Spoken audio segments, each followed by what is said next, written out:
We did our bracketology for the LEC earlier in the show. Now let's do it for the LCS. Jacob, let's start with you. Give us your filled out bracket. Yeah, so I think that Cloud9 will beat 100 Thieves. I know some of us thought that would be very one-sided. I think FlyQuest beats Golden Guardians pretty handedly in a 3-1. I think that TSM is going to beat 100 Thieves, actually. TSM, Tyler and I, as we alluded to earlier in the show, I think TSM is a playoff team, man. I think that they are someone who has a lot of experience, that this will convert quite well. I think that they can beat both FlyQuest and 100 Thieves. I think that they can also beat Evil Geniuses in that semifinal match before they, or I guess losers final, whatever you want to call it. I'll call it the losers final. And then I think that we'll get a C9 TSM final of old, and we will see C9 win that. But I do think that TSM, if they can beat 100 Thieves, I think that they can beat anybody in the lower bracket, because I think 100 Thieves and Evil Geniuses show that they are a cream of the crop right now. But I do believe in TSM and their experience and their ability to win some playoff games.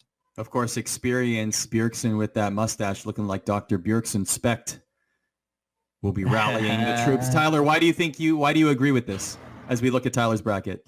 I really don't have a strong feeling about any of them. But when I look at the peaks of every team left outside of C9, TSM's the only one who's had games where I'm like, wow, when they put everything together, they are actually a contender against C9. Same with Team Liquid. Those three teams, for me, have played at a peak level where I'm like, okay, I think they could do something maybe on the international stage. For CSM, it's been, maybe 1-2 games to split where they've really reached their full potential, and I'm banking on that full potential. If in this format where we've had some teams don't have their mind on the prize, right? Some teams are looking towards the offseason. Some teams are thinking about Valorant. Some teams are thinking, I don't want to play the spring playoffs. I want this to be over. I don't think Bjergsen will let anyone on his team let down.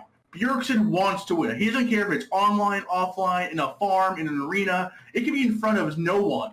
No one could ever know they won, but he will want to win it because he wants to win more than anything. So if I'm going to put money on someone making it to the finals versus C9, it's going to be TSM and Bjergsen, because when the chips are down and everyone else doesn't look that solid and they all have holes, I'm going to go with the team where I think they have the highest peak and the leader who is most dedicated to getting them there.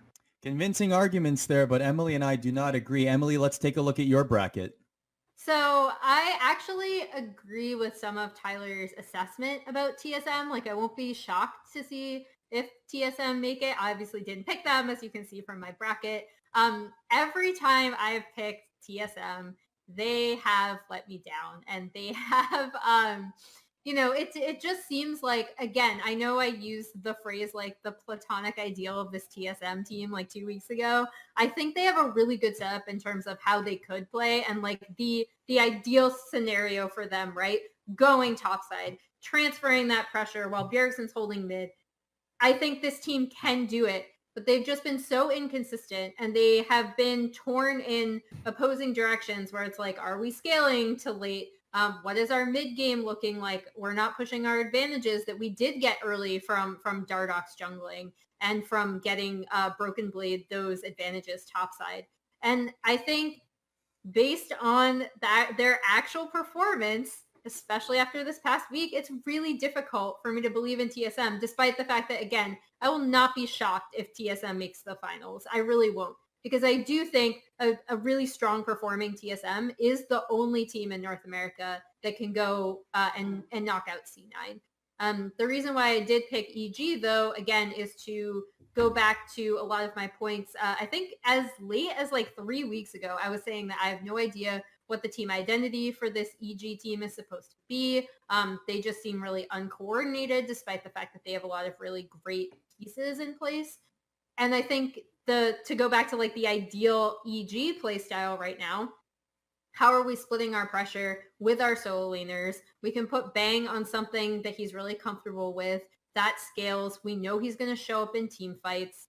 And that is like kind of the ideal look at what this team can do. And I think EG has slowly, A, realized that, and B, steadily improved on that week to week to week.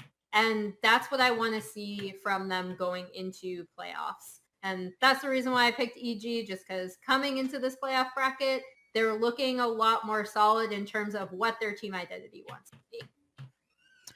Let's end on my bracket. I agree with Emily. I think Evil Geniuses make it all the way to the finals, and they give Cloud9 a tough time as well. Exactly. 2 3-2 games for Evil Geniuses. I think they give them a tough time. I believe that is Sager in the background, Jacob, that agrees with me wholeheartedly.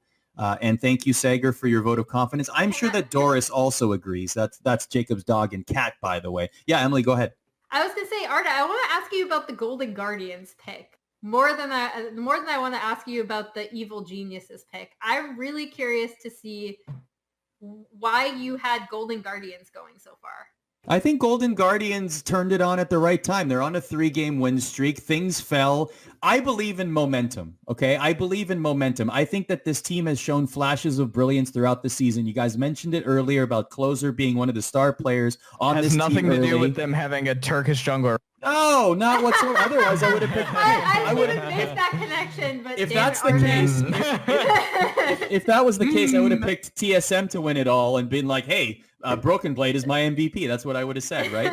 But I do think that they gel well. I think that we're not giving Golden Glue enough due because I think that this team has really found its stride. I think that they're bringing in momentum. That's why I picked Evil Geniuses to make it all the way to the final because I believe in momentum, and I believe that people get themselves into the right mindset. And Golden Guardians, after all the chips that fell the way that they did, you can't be off a high going into playoffs in that kind of situation.